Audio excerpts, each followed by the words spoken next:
Ladies and gentlemen, welcome to the Big Tent, where political merchants come to trade. Hosted by Circus Bazaar Magazine and produced by Circus Bazaar Productions, where truth is stranger than fiction. Good evening, my fellow citizens. Ich bin ein Berliner. Join the progressive party. Obviously, being a woman in public life. An iron curtain has descended across the country. Hi there, people. Welcome to episode 3 of the Big Tent podcast by Circus Bazaar Productions. Before we get started, and for those who have not yet checked us out, why not go over and visit the historically and politically focused magazine circusbazaar.com.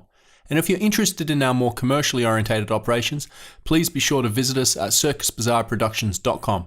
I'll put both links in the podcast description. Today we have another really cool guest, a fellow that has not only scaled the heights of elite academia, but happens to be a certified Olympian. A guy that after his Olympic swimming career made the crazy move to actually swim the English Channel, only to wind up a political dissident in his home country of Singapore. Peoples, enter PJ Thum. PJ is a Rhodes Scholar and a research fellow at the University of Oxford and the coordinator of Project Southeast Asia. He's also the creator and host of the podcast The History of Singapore and the founder of the media startup The New Narrative. The reason I was interested in having PJ on the podcast was twofold. Firstly, Circus Bazaar magazine had previously interviewed and written about several individuals located in Singapore that had come under the wrath of the Singaporean state. This was either for voicing opinions deemed slanderous to political leaders or legally seditious to the state. Having previously had the opportunity to meet PJ, it was a good opportunity to catch up with him. But secondly, and more pertinent to the broader political picture, is that Singapore itself represents a particular political animal. Here you have one of the world's great economic and political success stories, a truly multicultural society that celebrates both free trade and maintains a respectable welfare state and national pension fund. But as some would deem is evident in the prosecution of those that speak out against the government for what would be seen as basic freedoms in most of the Western world, there's always a catch. Some people believe that there's a tragic paradox at the core of the nation-state system and how it relates to democracy, globalization, and the provision of welfare to its people. As the theory goes, if you picture a triangle, try and put one of these elements on each corner. Now, no matter how great a nation believes itself to be, it will only ever be able to embrace only two of these corners. Maybe you can be Denmark with its big democratic welfare state, but struggle with the politics of ethnic diversity that comes with unfettered globalization. Or maybe you can be the United States with all its ethnic and cultural diversity and celebration of democracy, but in the end struggle with the politics of wealth redistribution. And finally, you could be Singapore and bask in the embrace of international capital, ethnic diversity, and provide a first world safety net, but in achieving this, end up with less than some would deem acceptable tolerances for basic democratic institutions. This has special significance for what is happening in many of the Western democracies today. Globalization has brought with it many a great thing, including the ethnic and cultural diversity that many of us cherish, but it has also opened up a giant political chasm that has exposed the fragility of its underpinnings. A chasm that most folk naively cannot accept exists. It's no mere consequence that the populist right has persistently dog-whistled to racism and fueled the flames of division along ethnic lines, and it's no surprise that an increasingly out-of-touch left, in an act of desperation, exaggerates and attempts to politically bankroll every guilt-based grievance they can muster. I think that the paradox inside the paradox here is that regardless of whether or not a polity is at relative peace with itself, there is always an incentive to politically exploit identitarian politics within the domain of these often contradictory forces. PJ being specifically interested in the formation of the Singaporean identity and the fact that Singapore is at the very centre of this paradox makes him an extremely interesting guest to chat to about this and many other topics. So let's roll. PJ Thum? Who is PJ Thum? Who is PJ Thum? Well, I'm Singaporean. I'm 38. I used to swim for my country. I have a bachelor's degree from Harvard and 3 other degrees from Oxford, various scholarships, Rhodes Scholarship, Commonwealth Scholarship. I'm regarded as a political dissident in my own country. But I self-identify as a historian. That's what I am first and foremost, a historian.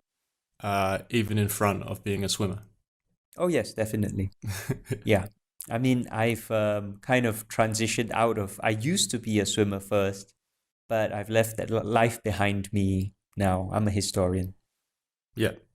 Okay, but we can, absolutely discuss history and Singaporean politics, but I really wanted to also speak to you about your swimming career. I mean, it's no mean feat to be an Olympic swimmer. So, what's your actual specialty? Well, I swam the butterfly, and in particular, my event was the 200-meter butterfly.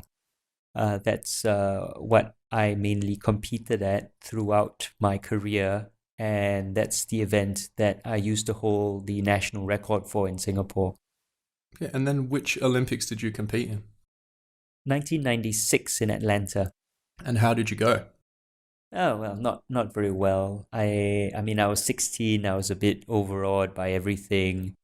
And it's terrible jet lag because it was 12 hours time difference. So I think I finished 31st or something like that. I didn't do very well. Yeah. I told myself, oh, I'll come back in 4 years and do better, but then I hurt my knee quite badly in an accident in June of 2000, so I never got to go to another Olympics. Yeah, so it's always been one lesson for me. The opportunity comes for something, take it, because you never know if the opportunity will ever come again. Okay, but you've swum the English Channel, right? Yeah, that was But you sort of didn't do that butterfly. No. I think, as far as I know, only one person has, which is amazing and astonishing to me that someone could do it swimming butterfly. Yeah, I love swimming, but yeah, the thought of swimming even 500 meters butterfly is a pretty daunting prospect. Yeah, butterfly is all about timing, right? It's a stroke which, if you think of like how a fish moves, a dolphin moves, or a worm moves, right? It's a sort of sine wave where the front crawl is very much a corkscrew, and the backstroke is also a corkscrew, and the breaststroke is like a paddle boat steamer, right? Or not so much a corkscrew, but a propeller, right? If you think about various forms of propulsion through the water, the fundamental principles behind the front crawl and the backstroke are the propeller. With the breaststroke, it's the paddle boat steamer. But with the butterfly, it's like a sine wave, and so it's technically the most demanding of all the strokes, I think. And it requires the most amount of work to get your timing right. Very timing dependent stroke. Yeah.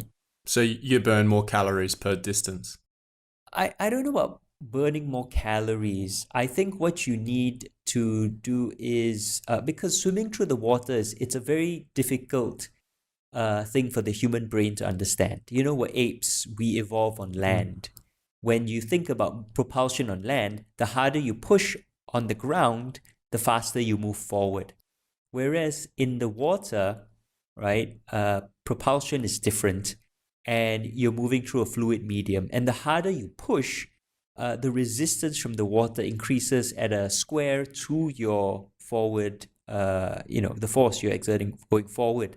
So speed in swimming is not just about forward propulsion. It's not just about strength and, producing that power.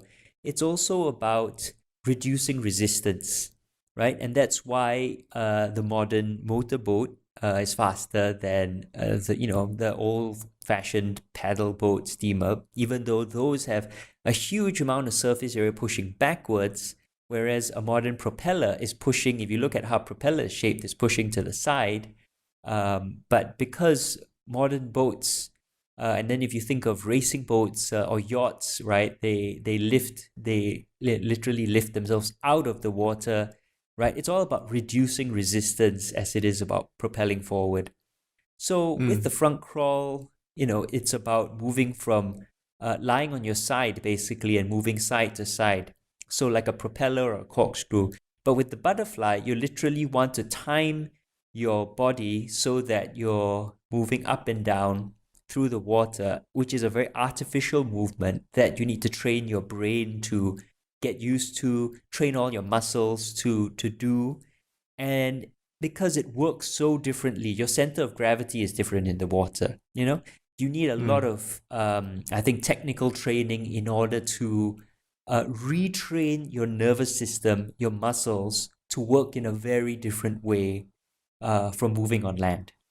And it actually works both ways, because as I got more and more proficient at the butterfly, I got less and less proficient at moving on land, because my muscles were being retrained to move in a different medium, a fluid medium, to swim like a fish, right, rather than walk like an ape.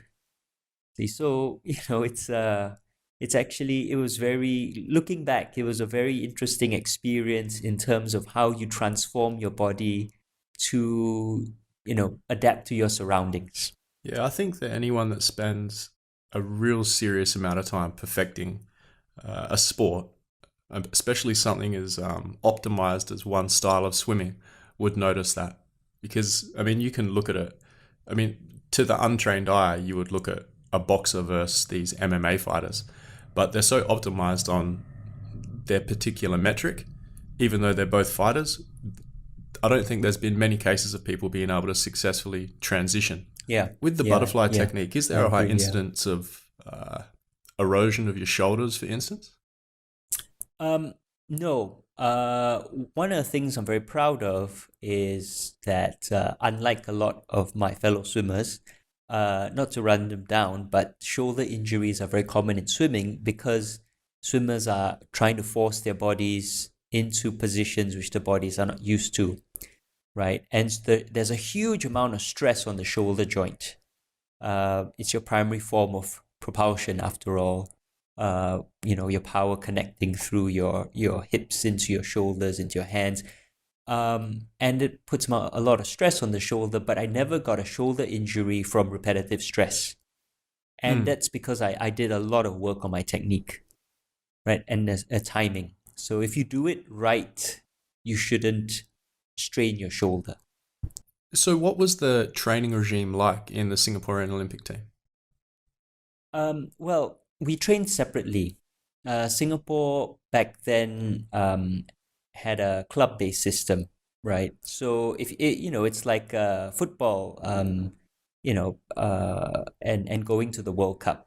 All the players train and compete at different clubs, and then they're selected for the national team.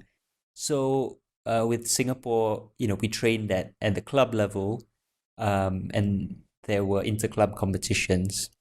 And then you'd be selected for the national team. And anyway, swimming's not a team sport, so it really didn't matter whether we, knew each other or had any sort of chemistry.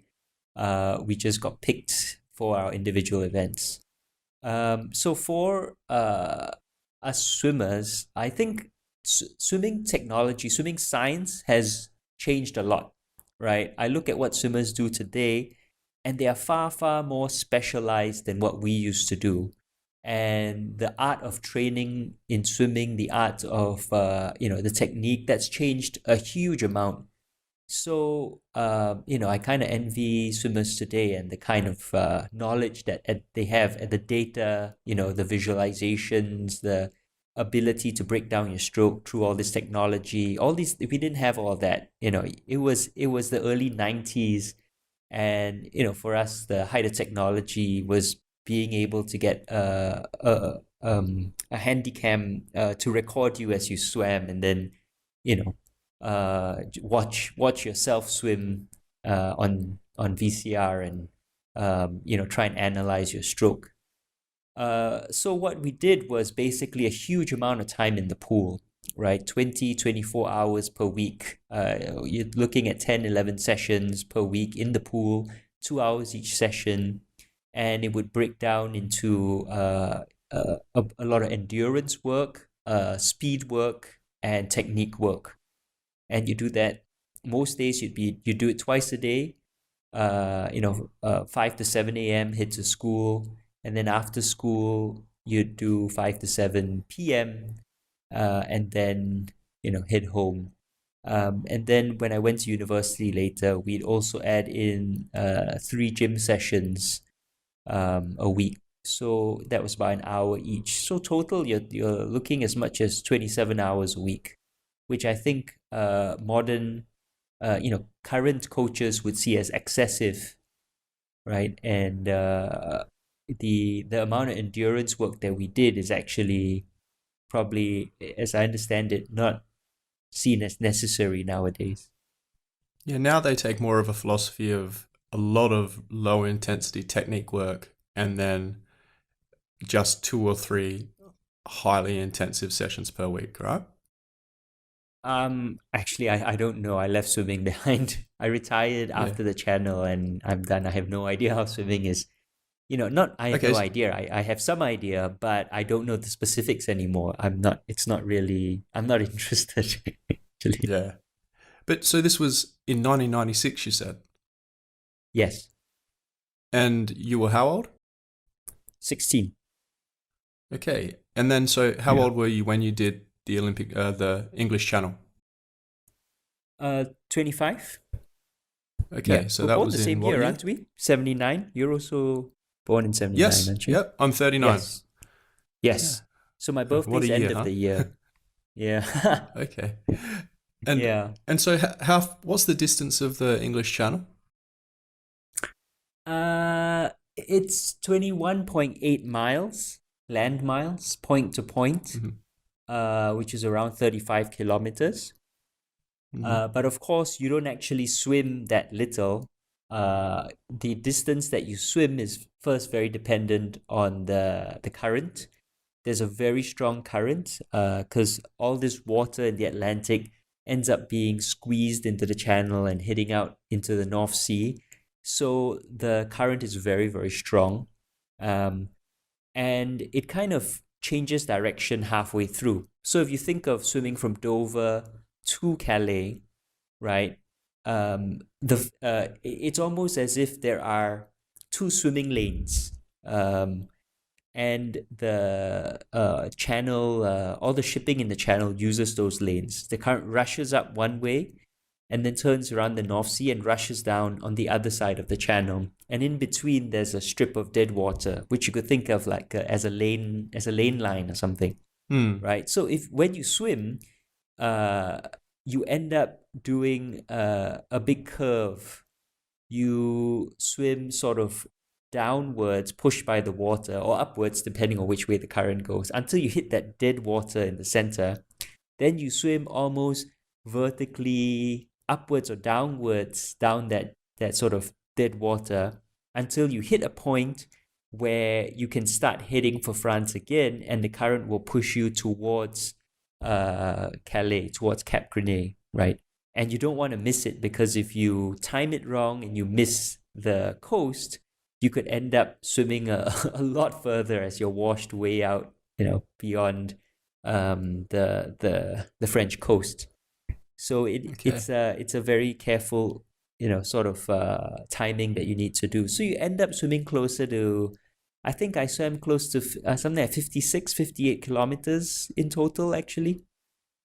But of course, a lot of the way I was pushed, either north or south by the current. So. Okay. So is it something you'd like to do again? Or is that a one-off and what I'm asking is, was it extremely hard or was it not as bad as you expected? Very difficult. I mean, when I look back, it was the closest I've come to dying, I think. I knew it was bad, but it was a whole bunch of things. First of all, I never put on enough weight, right? One of the misconceptions about the channel is that you put on some sort of bodysuit, wetsuit. You're not allowed to do any of that, right? The technology of the channel remains constant. You're only allowed to wear basically what the first crosser wore, and he was a Victorian, Captain Matthew Webb, in 1875. And he wore a wool suit with no arms, no legs, right? Just a sort of, one of those old Victorian sort of, body suits, like a sort of tank top short sort of, combo, and a cap, right? So basically, you're allowed the same thing. Your suit is just trunks, and it can't go more than, mid-thigh. And if you want to cover your body, your shoulders and arms have to be bare, right? You can't wear sleeves. And then you're allowed a pair of goggles and you're allowed a cap. And that's it, right? You're not allowed to wear a wetsuit. It has to be a standard sort of lycra swimsuit. So it is very, very cold in the channel. It's 16 Celsius. usually when we cross, which is the warmest time of year, your body goes into hypothermia at 36 Celsius. So that gives you an idea of how big the challenge is. And the only way to stay warm is actually your own body fat, because anything you smear on your own body, goose fat or grease or whatever, will eventually wash off in the salt water. So what we're told is just to eat a lot. Just eat a huge amount. And I did my best and I put on a lot of fat, but it was nowhere enough. If you look at people who have crossed the channel multiple times, massive shoulders, but also, a lot of fat on them to protect against the cold, right? It's absolutely necessary. And so I was just shivering. I was very much shivering, even though I trained in Dover Harbor for 2 months before I swam. I was just shivering for most of the way, from about an hour in. And, I think that was the main, just the when you're shivering uncontrollably and you're worried about losing control of your own body, it's a very scary thing. So that was the first thing. The second thing was about 4 hours in, we hit really bad weather. Because when you sign up to swim the channel, you're given a 2-week window, and the pilot that you hire to take you across, right? You follow his boat, and if you can't see France from the water, so you need a boat. Anyone who tries to swim it without a pilot boat almost certainly dies, right? It's almost, I've never heard of anyone succeed without a pilot boat.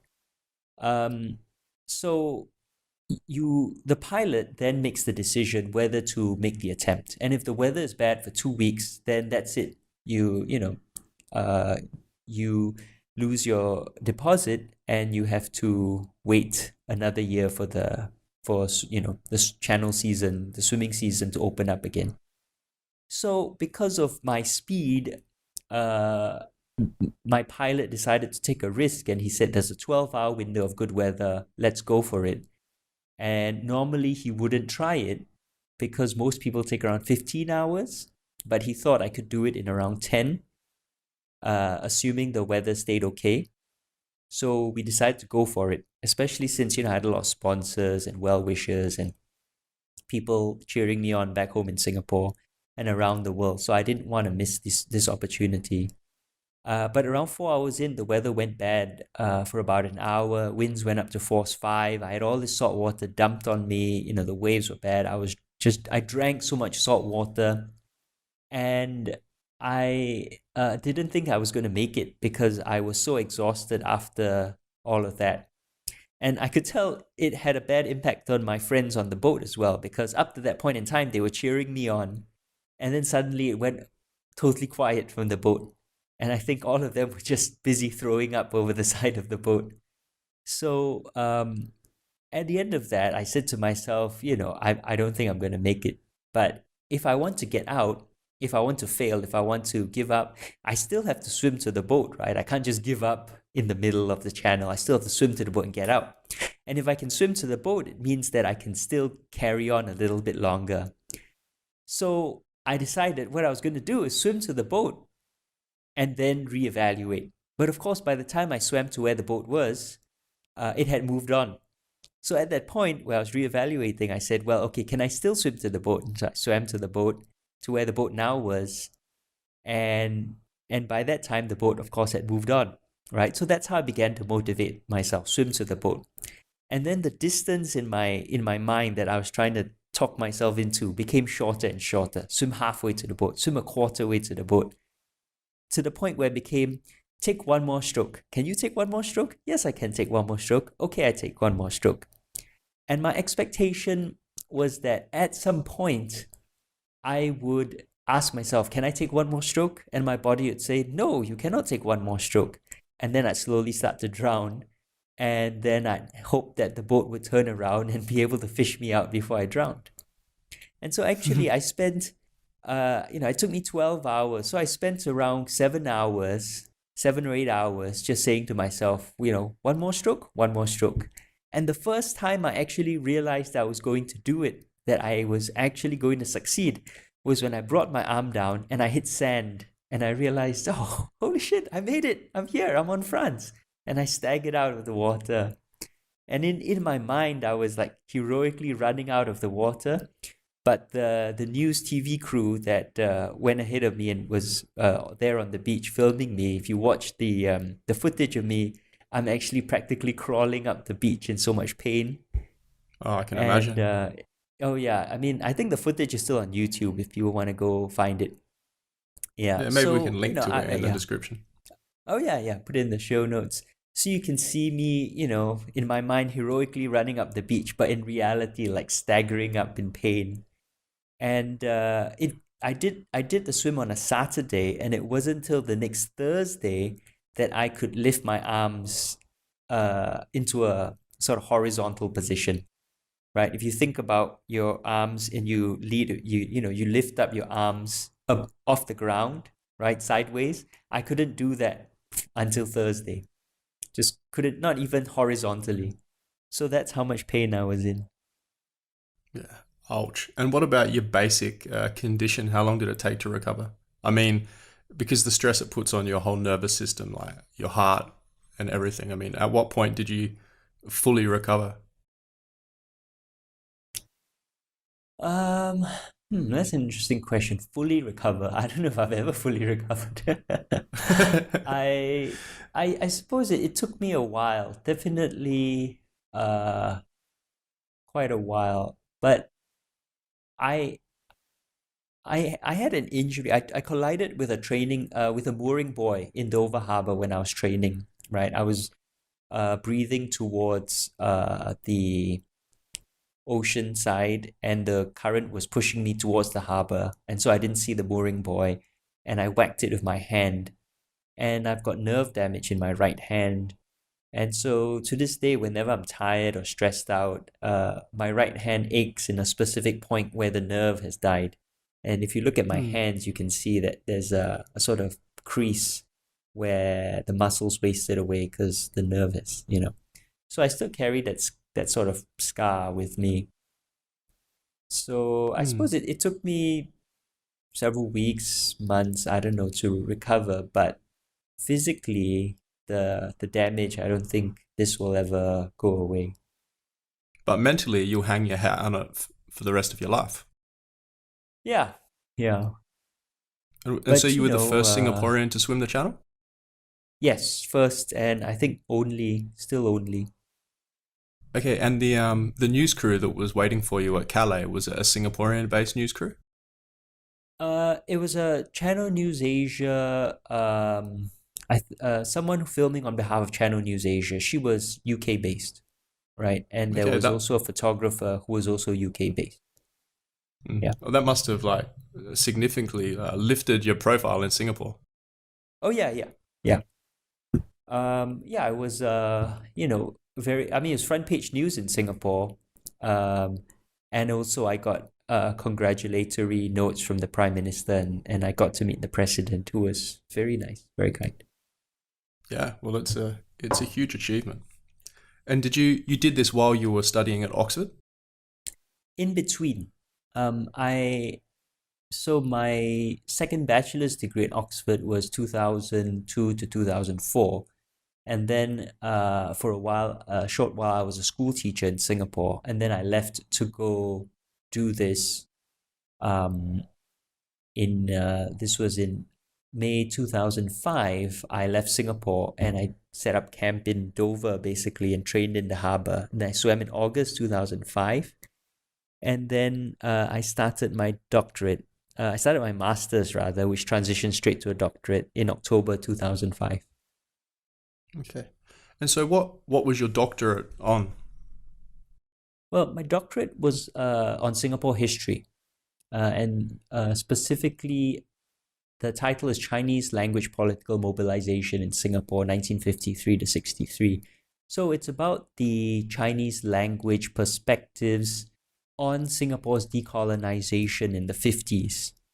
And it addressed a huge gap in our history, in our understanding of history, because Singapore's history is very much written from the perspective of the English-speaking community in Singapore, who formed the colonial elite and then the post-colonial elite. So it was using English language sources and official British documents. But the problem is the vast majority of Singaporeans in the 50s and into the 60s did not speak English. Only 11% of Singaporeans were fluent in English in 1957. So you can't tell the story of a mass movement about decolonization, right, and our independence movement without actually looking at sources that are in the language of the people who participated in that movement. And Chinese is one of the main languages, and Malay is the other main language. So, I looked at Chinese newspapers and Chinese language writing, and I found that the story they told was dramatically different from the English language elite perspective, right? The Chinese were heavily working class laborers, coolies, dock workers, and they had a very, very different, they worked in factories, right? So there was also a class distinction there as well. So it was a very different story, and so that's what my thesis was about. And you have done a lot of research into controversial historical areas regarding, what is it called? Is it Operation Cold store, like cold storage, right? Yeah.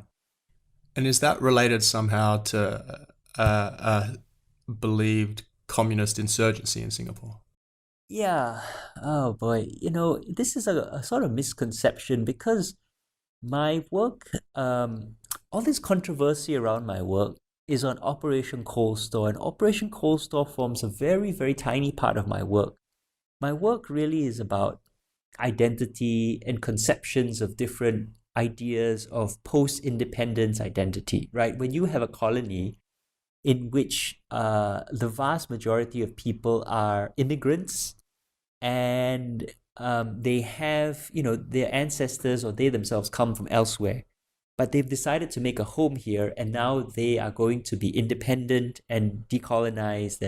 And then the question then becomes, well, what is the nature of this new nation state, right? How do we create a nation? What are our shared values?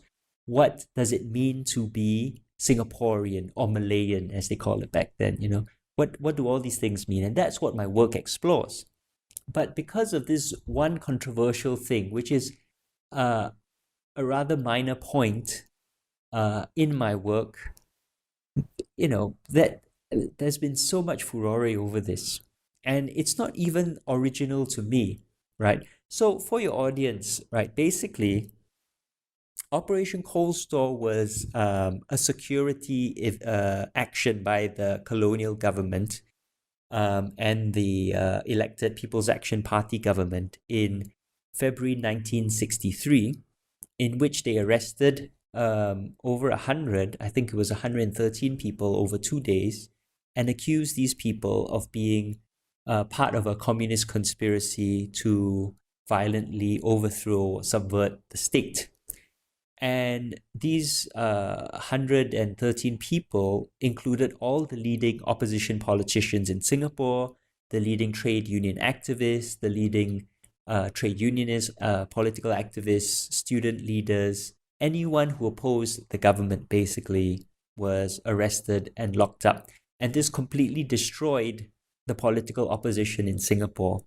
And then subsequent uses of this, the law, detention without trial, right, have systematically dismantled and destroyed opposition politics in Singapore, right, allowing the People's Action Party to then proceed to independence unchallenged.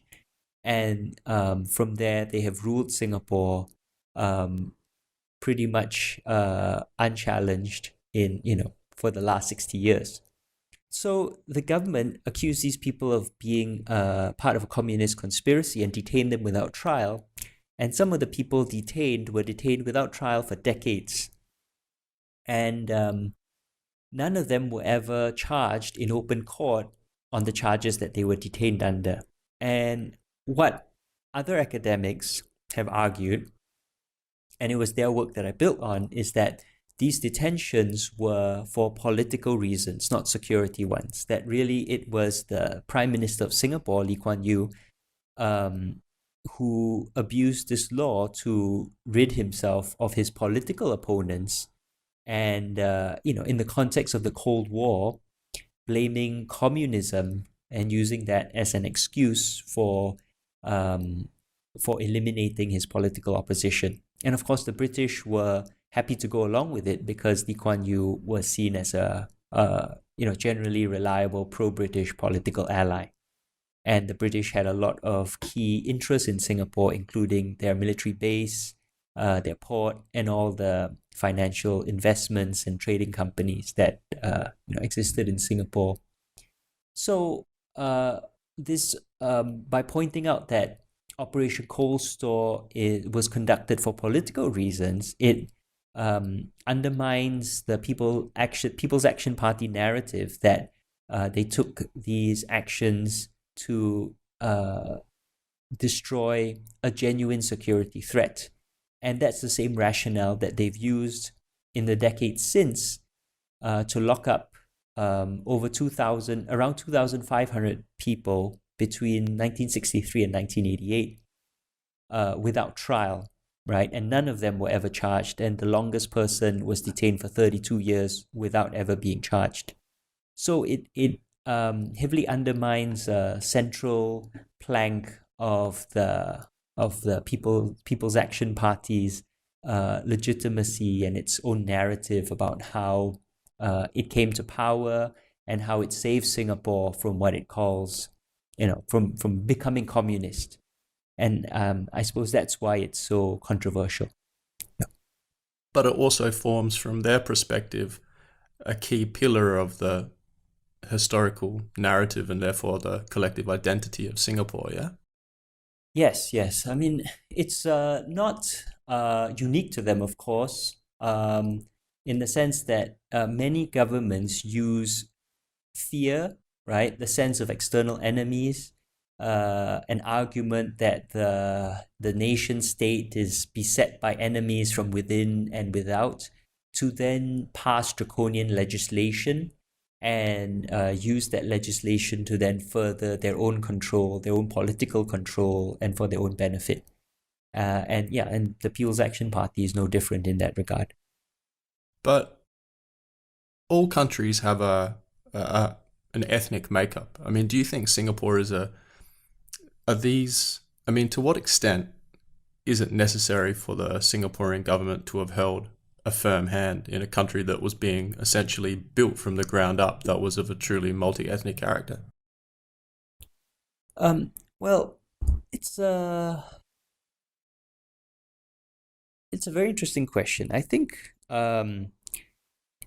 first of all, this idea that Singapore was built from the ground up is kind of problematic, because we have to remember that by the 1930s, Singapore was already the richest country in Asia, right? It was extremely prosperous, extremely rich. It had, by the 1950s, again, after the war, right? It had the highest average income in Asia. The only place in Asia richer was Tokyo, right? Which is a city, not a country. Singapore had, many of the things which they're famous for today: tall buildings, wide boulevards, clean drinking water, beautiful infrastructure. And the reason why there was still a lot of suffering in Singapore was colonial exploitation. You had a tiny class of extremely ultra-rich, and then the majority of the population lived in general squalor. So it's not that Singapore was poor and then the PAP made it rich. And it wasn't that they were building Singapore from the ground up, so to speak. It was that Singapore suffered from massive inequality, and a socialist government was elected, a socialist party was elected into government to address these problems of massive inequality and discrimination and colonial exploitation, which they did very successfully into the 1970s and into, and all the policies that we think of today as making Singapore successful are actually very much social welfare policies that were designed to benefit the majority of the population and to equalize opportunity. So that's the first thing, right? Now, the second thing is that I think Singapore in general had a pretty stable multi-ethnic arrangement even before the PAP. We are a country that, for a bunch of historical reasons, we don't have a hereditary monarchy, and we don't have an existing traditional social elite, right? So as a port, a completely urban, heavily urbanized, heavily industrialized city-state, we have a very different makeup to a lot of other countries, which include, very different urban and rural areas, which may have more traditional hierarchies.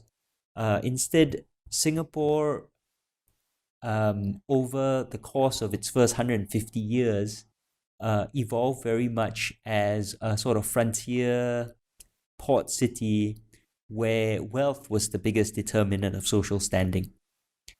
And so the management of those relationships was very much left to each community to handle internally.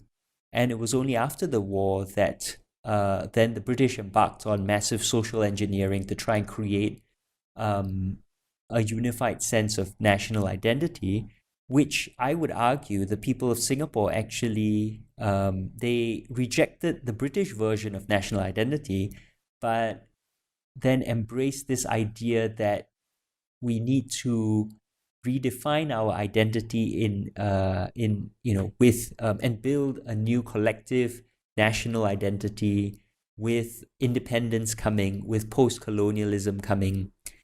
And what the PAP did was it recognized that these very strong institutions that were evolving dynamically from within the communities were also a threat to the PAP's power, right? Especially Chinese education and Chinese institutions, Chinese organizations, because the Chinese community had the most of the wealth and the majority of the population. So very much in the guise of managing this multi-ethnicity, the PAP then sought to destroy a lot of these alternative organizations which had which could form the base for opposition or resistance to PAP rule.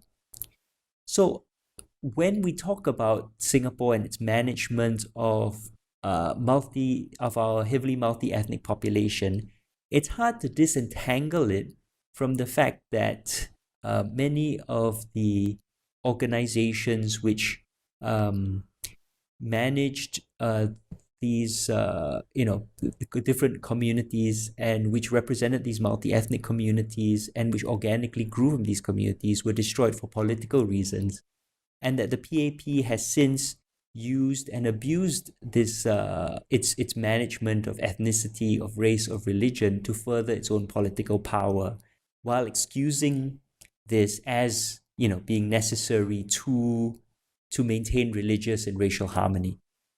Right, so it's a complex situation here. Yeah, so you're arguing that the existing government's been exploiting the politics of division rather than necessarily being forced to use a heavy hand in the state building process. Oh yeah. It's one point I always make is that Singapore has never ever had a racial riot, and the government claims that we have, but we've never actually had a racial riot. We've had plenty of political riots, and we've had political riots which use race as an excuse, but they were clearly motivated for political reasons. And here's an example, right? The government loves to say that in 1964 we had 2 race riots, and that is why we have to heavily manage, right? Why they take such a heavy-handed approach to race in Singapore. But the fact is, right, to call them race riots contradicts the government's own explanation for those riots. After the riots happened, the government insisted that they were actually political riots caused by agents provocateur from Kuala Lumpur, the capital of Malaysia. Right? Back then, Singapore was part of Malaysia, and the PAP, as the state government of Singapore, was seeking to take their party national, and the government in Kuala Lumpur obviously did not want the PAP to go national but to stay in Singapore, and the fight between them became extremely vicious, and both sides started using all sorts of very inflammatory rhetoric, including race. So when the riots broke out in Singapore on the Prophet Muhammad's birthday, a street procession turned violent, the PAP actually blamed politics, not race. And that was the official explanation. And from what we understand, that was the official explanation given by the Singapore government to the subsequent Commission of Inquiry, which sat in Kuala Lumpur, whose findings remain classified to this day, right? And the PAP held that line all the way until the late 90s, by which time the threat of Malaysia and the sort of politics of the situation had changed. And the PAP instead wanted to, because they had suffered electoral reverses in the early 90s, they wanted to institute a new system of national education, as they called it, to instill a lot of these ideas of, basically to instill the government line, the government's values, the sort of PAP version of history into the school-going population.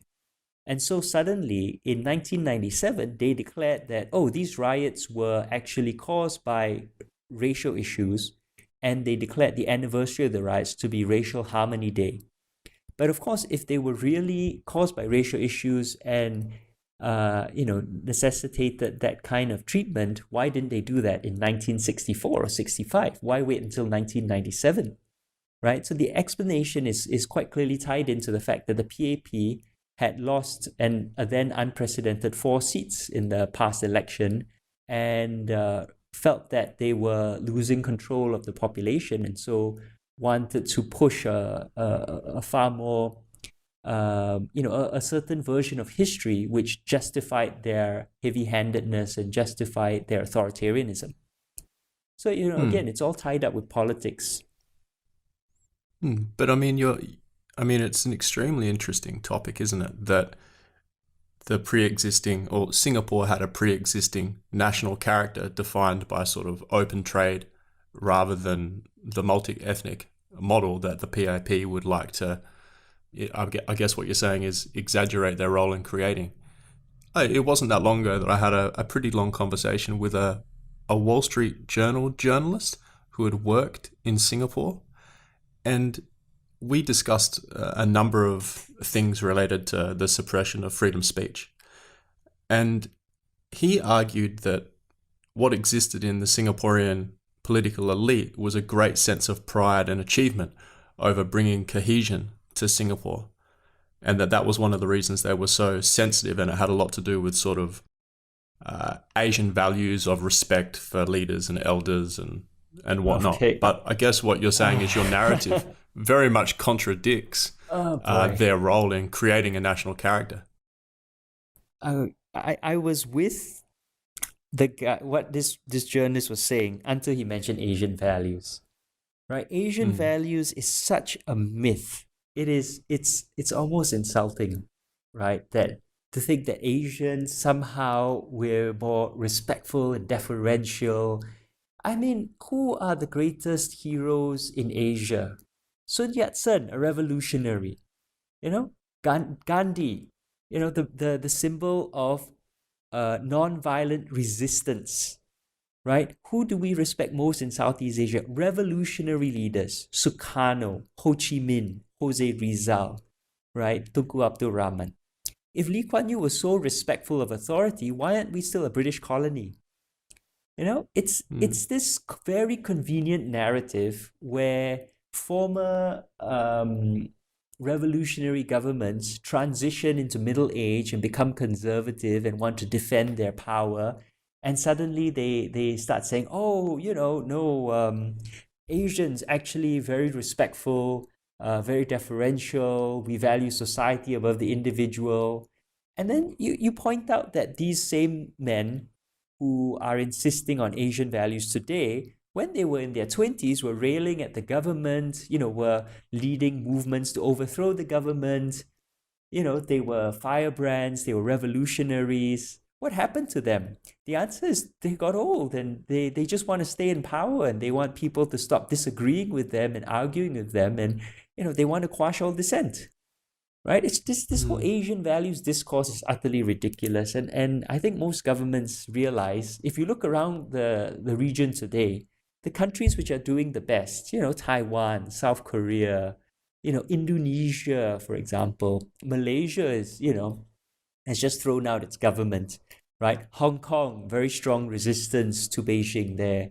There's plenty of a history of resistance and revolution. We just celebrated the anniversary of martial law in the Philippines, right? They threw out Marcos. Where's the deference there, right? So it's this, that this whole discourse is, I find, not just insulting, it's just ludicrous. So that's one thing. All right, but to go to what the first half of what the journalist, your journalist acquaintance was saying, right? I think, yes, the government has a very strong belief that they have created, this country and set it up in a certain way, that there's all this cohesion, that they've got all these gains that must be defended. The problem is, I feel that they genuinely believe it to a great extent, right?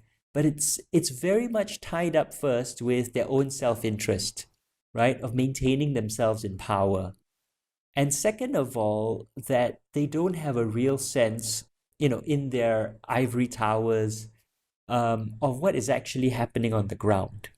And that relates to all the censorship in Singapore, that relates to all the fear in Singapore, the authoritarianism in Singapore, right? I think the first generation of People's Action Party leaders knew that all this discourse was political, right? They understood that what they were doing was for political reasons, and they had a much clearer-eyed sense of how things were on the other side, because they had just come from there. Even though they were elites in society, they knew what it was like to be discriminated against, to be non-white in a European colonial society, right? But what we have now is a third generation of leaders who've grown up knowing nothing but power and privilege, who are deferred to at every turn, who have been told from a young age that they are part of the elite, who have been given so many resources and advantages. Read Michael Barr's work about how there's a narrow, self-perpetuating elite in Singapore, and he's got a lot of fantastic data in there showing just how narrow and tiny this elite is, and just how much intermarriage and, familial relationships there are within this elite, right? And the problem is that they believe that they are actually a meritocratically produced elite who have to defend this very fragile system. I don't think they have a clear sense of how the other 99% of us actually live, or the struggles that we have, or the impact of their policies on us, and how these, or the fact that what they say was originally created by, the kind of rhetoric that they use was originally created by politicians 50 years ago as a convenience, to justify a certain policy, to argue for a certain political point at the time. But because of the strength of the People's Action Party government and the strength of the state, this rhetoric somehow now has become hard-coded in to become a sacred cow which cannot be slaughtered, right? To become a sacred truth which cannot be questioned. And that is the real danger. The fact that the elite actually believe a lot of this. The topic of dynastic politics in Singapore is a real troublemaker, isn't it? I mean, not many people know this, but I know the New York Times has had to pay the Singaporean government significant amounts of money due to perceived defamation just by mentioning dynastic politics in Singapore in the same article as, say, general discussions about the Bush family or the Clintons? It is definitely, I mean, the government, especially our politicians, love to use defamation suits, I think, to, silence people who disagree with them. And it's a very tricky subject, right? But again, if you look at Michael Barr and his book, he lays out a lot of facts which are very clear about the path to power that Lee Hsien Loong had, right? And I think you should put a link to his book, The Ruling Elite of Singapore, in the show notes, because people who want to understand meritocracy or the lack thereof in Singapore should take a look at that book. But to generalize the section that summarize the section that he wrote on Lee Hsien Loong, Lee Hsien Loong has benefited from a lot of state programs and schemes which all happen to have been started at the very same time that Lee Hsien Loong just became eligible for them, right? And this includes the President's Scholarship, the Singapore Armed Forces Scholarship, a specialized officer training program in the SAF, scholarships to the Kennedy School, and his transition from being in the serving in the military and civil service to becoming a PAP MP. All of these were basically state resources were used to create these programs, which he then qualified for straight away. And in one case, he actually, I think it was the President's Scholarship, he actually wouldn't have been eligible because he graduated from, he did his A-levels, and I think he got straight A's or something. He's still a smart man. But he had gotten his A-levels and graduated, and then unexpectedly decided to go back to school and repeat his second year, and nobody knew why.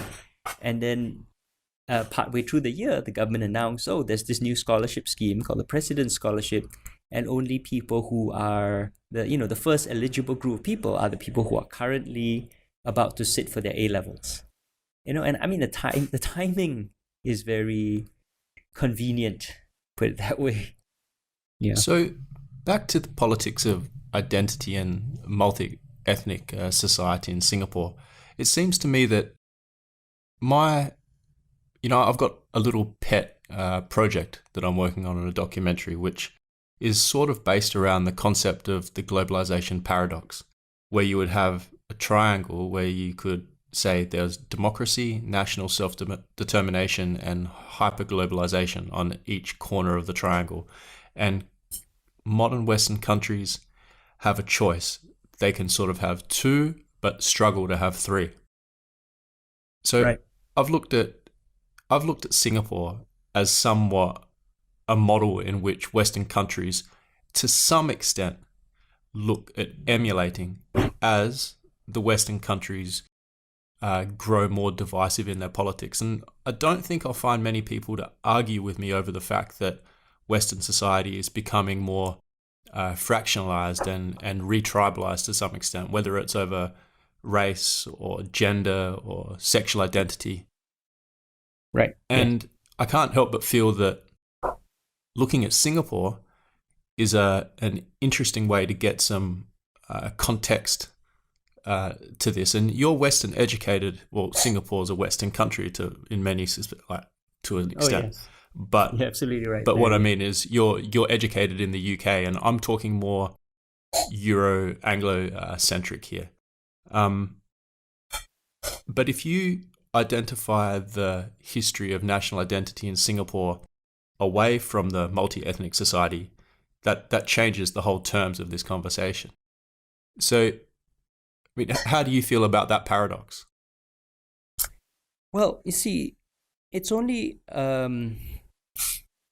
paradox. So you only think that Singapore has a successful model if I think it's based on a fundamental misunderstanding of how Singapore works, right?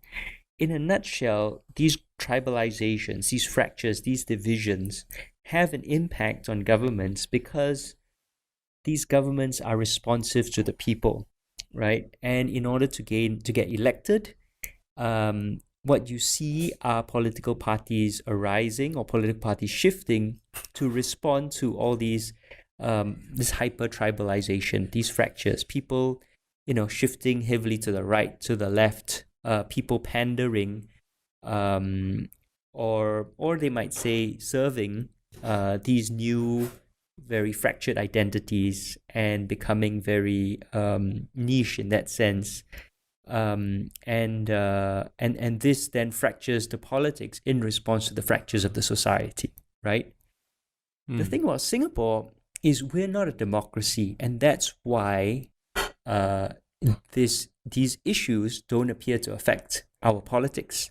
We're a repressive authoritarian country in which we don't have free and fair elections. If you don't have free and fair elections, the government doesn't have to then respond to the people's concerns, the people's needs. If you live in Singapore, right, you can clearly see that the forces which are tearing apart or straining Western societies are also present here. The responses to globalization, they're very much here as well.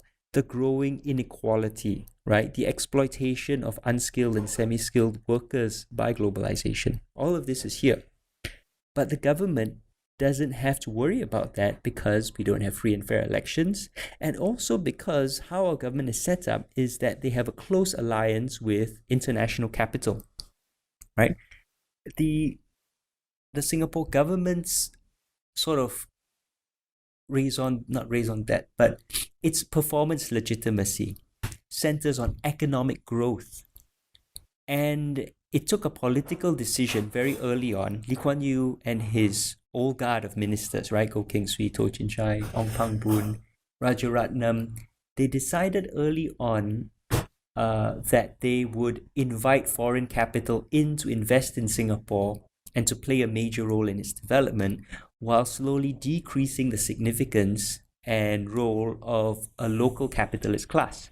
And this was also for political reasons, because that local capitalist class was far more sympathetic to the political opposition, which I was discussing earlier. And these were heavily Chinese speaking merchants and traders, right? So by decreasing the size of the local capitalist class, they undercut the ability again of a sort of organizational base, a source of organizational funding for political opposition. And by allying themselves with foreign capital, they then also gained a powerful set of allies, especially in the context of the Cold War. So that's the situation that Singapore is in right now, right? And that also explains why government is so heavily focused on GDP growth as its metric. Because by increasing foreign investment, by making Singapore attractive to foreign capital, right? By making Singapore more globalized, by easing the barriers to trade, foreign direct investment, that then feeds it increases the metric which the government measures itself by.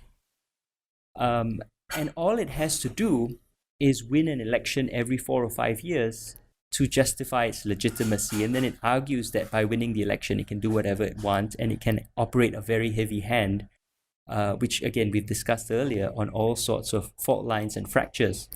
But of course, the elections themselves are extremely unfair in Singapore, right? The rules are very, very much tilted towards the government. And, we can go into this in detail, but suffice to say that, there is, between the fact that the elections are so heavily slanted, that there's so much fear, that there is a dearth of people brave enough to step forward and run for office to begin with, right? That the media coverage, the media is all government controlled, so the media coverage extremely unfair, the financing extremely unfair, resources extremely, it's all slanted to the government. So those elections, it's a foregone conclusion, right? So to come back to your point, the tensions are not reflected in electoral outcomes. And the government does not need then to move to the right or to the left or whatever, in order to win the election. And that's why, these forces that you're talking about don't affect Singapore, because the government is able to maintain such tight control, and there's no alternatives to it. So it's I think Singapore still fits in with this model that we're talking about, and all the tensions still affect us. Just can't see it. Well, it certainly embraces hyperglobalization. It's definitely got yes. national self-determination, but the democracy part of it is extremely questionable. And you do have a parliamentary system, but then you have something really interesting called OB markers. Would you like to just explain a little bit more what OB markers are? Well, it's fundamentally a golf term, which I think our second Prime Minister, Goh Chok Tong, came up with, right? As someone who likes to play golf. And basically, it's this vague idea of extremely arbitrary boundaries that police the limits of our free speech, of our behavior, of what we can say or do in Singapore. But the problem is, right, we don't know where those lines are. They are moved all the time. They're extremely arbitrary. They're where the government says they are, and you only find out after the fact. So it's basically a way of policing us. It's become a shorthand. I think most of us in Singapore use it kind of derisively to refer to the government's arbitrary nature of simply declaring things to be somehow existential dangers to the state or to the society or to the nation. It's something that I'd really like to introduce into the discourse in my own countries. And this is how Singapore has traditionally dealt with people that speak out against the state. So not so long ago, I actually interviewed an individual by the name of Roy Nung, and I'm very familiar with the case of Amos Yee. Now, I don't agree with their positions on everything, but it's my view that in a society you have a stratification of education in the way that you can confront one's personal feelings towards the state. Now, not everyone has the academic tools to criticize the state on legally acceptable grounds, grounds in which the Singaporean state would expect. So it seems to me that the Singaporean government exploits the disadvantages of people that may simply want to speak out on their own personal feelings using these laws or using these tactics. So you're familiar with the cases of Amos Yee and Roy Nung and the Australian girl that was in prison for 12 months? I Takagi, I think her name is. Yeah, I mean, I know of the cases. And I think there was a Human Rights Watch report just earlier this year, or maybe end of last year, which basically described the government's strategy for suppressing dissent as killing a chicken to scare the monkeys. And every so often, the government will crack down very heavily on someone, and that then discourages other people from speaking out, right? And that seems, Amos Yee, Roy Nung, those fit in well with that strategy. Ai Takagi and her website, the Real Singapore, because in those cases they could point to something that was genuinely objectionable, and use that as an excuse to then really crack down on those cases. So it's I think it's part of the broader strategy. Whereas the government does not use this very same heavy-handed approach, I think, to people who have the capacity and the ability to defend themselves in a more sophisticated or skilled way. Yeah. But Amos Yee's been given refugee status in the United States, hasn't he? Yes. That's incredible. I mean, I agree with you that especially in Trump's America, who seems very hostile to refugees, but Amos Yee has been granted refugee status in the U.S. And I think it shows the excessive nature of oppression in Singapore, that it's quite clear to other people when you examine how things are done in Singapore, and the nature of government oppression here, that there really is a genuine threat to freedom of speech, and freedom of expression in Singapore. Do you think that there's a want in some sections of the upper political classes in Western society that would like to emulate some aspects of the Singaporean model?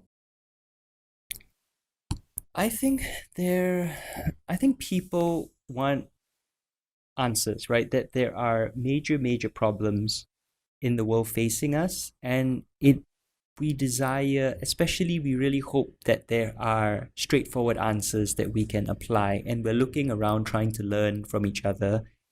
And I appreciate that, and I'm very glad that people feel that Singapore, right, which not so long ago was a colony, now has something to contribute, and new perspectives, new ways of doing things.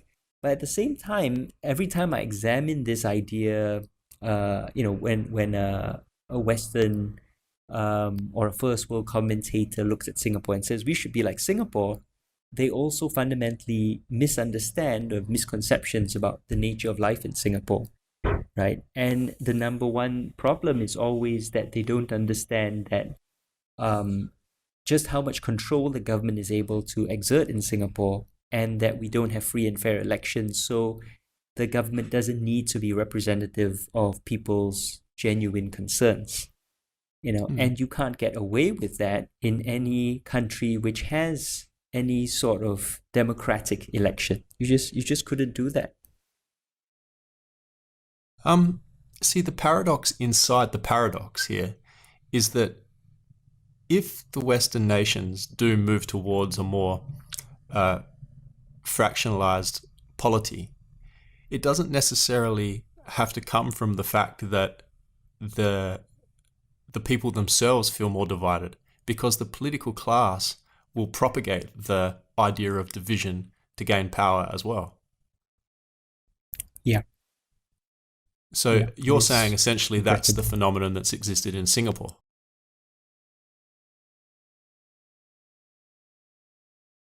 Wait, come again?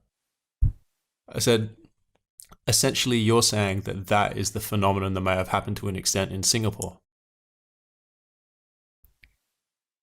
Wait, but your question was that the political class is using... I'll repeat it all again. Well, I mean, it seemed... Okay, so let me just repeat it, and then you can tell me if I've got it right or wrong. It sounds like what you're saying is that the political class is using these divisions and thereby spreading them, right? Using these divisions for political gain and thereby spreading them. Well, basically what I'm saying is that the paradox in relation to globalization is that as you introduce more ethnic difference into society, that you would therefore potentially require less democratic institutions to manage that. But this doesn't necessarily have to be a consequence of divisiveness among the people themselves, but can be brought about from the political elite that would then introduce division as a way of obtaining power, which is actually how I see Western society at the moment. I think you have the political right are playing on ethnic nationalism, or the divisive politics of ethnic nationalism further. And on the left, you have basically the same phenomenon, but they're dividing people along lines of gender and sexual preference and actually whatever else they can come up with. Well, I think it depends, right? Because the reason why those parties, why those parties are propagating fractures is to motivate a core group of voters to win elections which are generally free and generally fair. And in Singapore, the government doesn't has gone past that because or rather the government never needed to do that because it already had, as a legacy of colonialism, parting gift from the British, it had complete control. So it uses those fractures, whether they're genuine fractures or not. It only needs to, and here is where I agree with you. It creates the idea of those fractures in society as a way of furthering its own control and justifying authoritarianism. Whether or not, the sort of, to use a shorthand, Western countries, I don't think they go in that direction because the fundamental difference is the elections themselves, right? That Singapore doesn't have free and fair elections, free but unfair elections, right? We have free but unfair elections, but political parties in democratic countries need to win elections. So what they then, past the election, what they then could do to manage these ideas of divisiveness is then to introduce undemocratic or authoritarian strategies, methods, institutions, techniques. But then would that then jeopardize their ability to hold on and stay in power? Because it's a double-edged sword that they are wielding there, right? To get in power, you be divisive, but you can't govern in a divisive manner because it makes it very, very hard for you then to effect genuine change if the rest of the country is resisting and refusing to work with you. So again, in Singapore, there isn't that problem.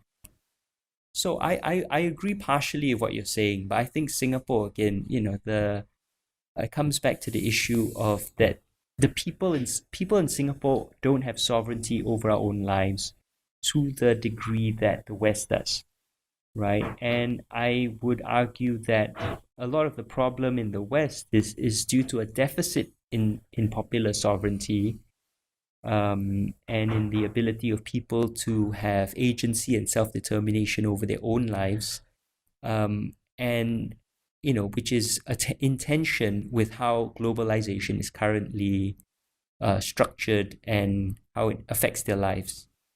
And Singapore, it doesn't offer a model for the West because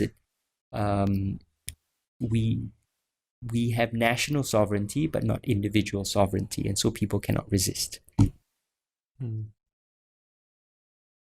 Okay, PJ. Well, look, that's been a really fantastic discussion, and you're our third guest, but in the future we can maybe do this again when oh yeah, sure.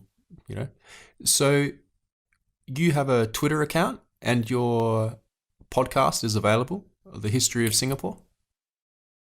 Yeah, I have a Twitter account. I don't use it much. It's at PJ Thum, PJTHUM. On Facebook as well, facebook.com/PJTHUM. That's my main sort of social media.